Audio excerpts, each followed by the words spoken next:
Bonjour, voici l'ombre de moi-même qui vous fait une petite vidéo de review sur la, sur la V9 que j'ai reçue avant hier. Honnêtement, très nice, belle petite roue. Puis comme toutes les roues que j'ai possédées dans ma vie, mon avis est c'est absolument fantastique, c'est excellent, c'est merveilleux. Puis, ben écoute, pour aller avec de pair avec les autres gens qui font des reviews, ben j'ai les mêmes les mêmes petits bémols que tous les autres, j'imagine. Honnêtement, elle est quand même bien, mais tu sais, assez grosse. Plutôt grosse, c'est surprenant comment elle est grosse. L'écran, effectivement, c'est fait. Ils ont mis une espèce de petit plastique par-dessus, une petite vitre plastique opaque.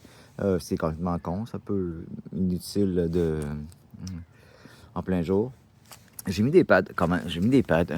Elle peut s'utiliser sans pads, mais à longue, t'es habitué. Moi, je veux avoir des repères psychologiques pour savoir où est mon arrière. L'avant, ben, c'est que je mets des pads de même, ça me sert à rien, pas d'ici, je sais, mais j'ai mis des freins à l'arrière pour savoir où est-ce que je suis sur la roue quand même. Elle monte quand même à 45.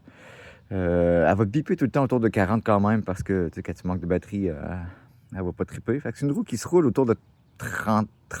Tu sais, c'est une roue à 30, c'est une roue de 35 km/h. Fait que j'ai mis ça.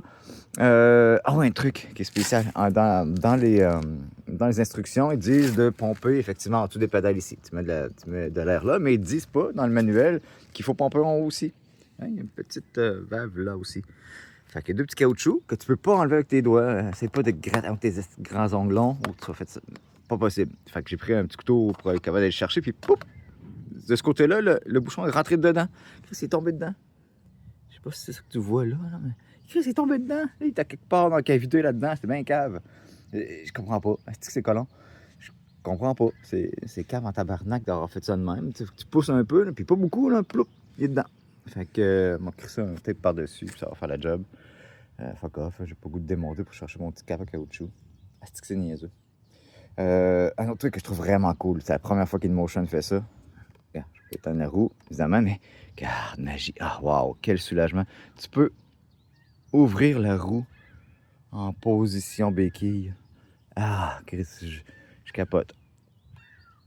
Waouh, tu peux le faire. Imagine-tu dans tabarnak avec la grosse. Toutes les autres roues d'InMotion, fallait que tu les mettes debout comme ça. Imagine la grosse crise de V13 qui est lourde que le calice. Fait que tu la mets debout, tu tiens un équilibre, puis après ça, tu l'allumes avant de partir. Ah, c'est que c'était niaiseux. Mais avec ça, ça marche. Enfin, ils ont allumé. Le trolley qui est correct sans plus. Là, il est correct. Une bonne hauteur, sauf qu'effectivement, il y a comme une forme bizarre ici au bout. Là. Excuse-moi, tu peux comme le rentrer dans ton chandail. Puis le rouler avec. Là, c'est bizarre. Mais c'est correct, ça fait le job. C'est pas si pire que ça. Il y a un coupe-moteur en dessous. Poup, prise dessus. Ça descend. Nice. Honnêtement, c'est cool. Qu'est-ce qui est le fun? Bon, le port de charge à l'arrière ici, c'est con. Quand tu le charges, il faut que tu la mettes comme ça.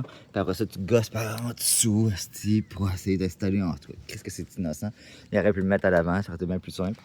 Anyway, parce que tu sais, classique, tu oublies ça ouvert, puis tu roules dans la marde, puis dans la boîte, puis ça revole dans ton port de charge.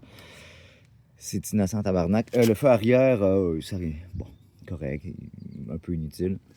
Mais c'est pas une roue de performance, hein, de toute façon. Grosse quand même. Honnêtement, okay, c'est gros. Là, ça m'arrive ici. Regarde, juste en dessous du genou.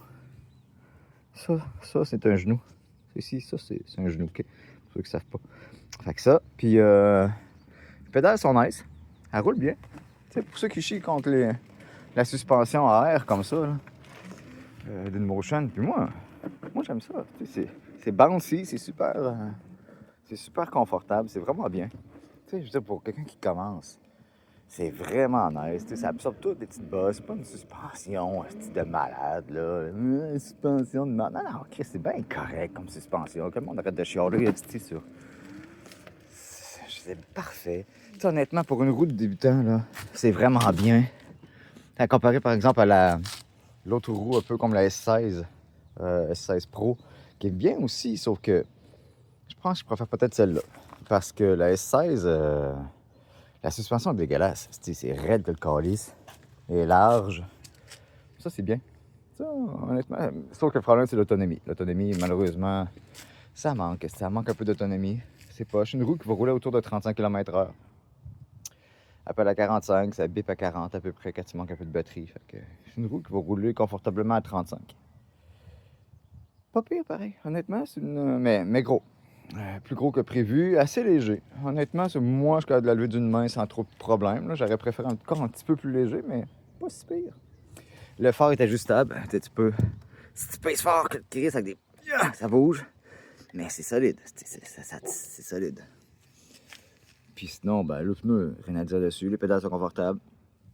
Ouais, nice. Honnêtement, bonne petite trou d'entrée de gamme. Très nice. Très, très nice. Et tout.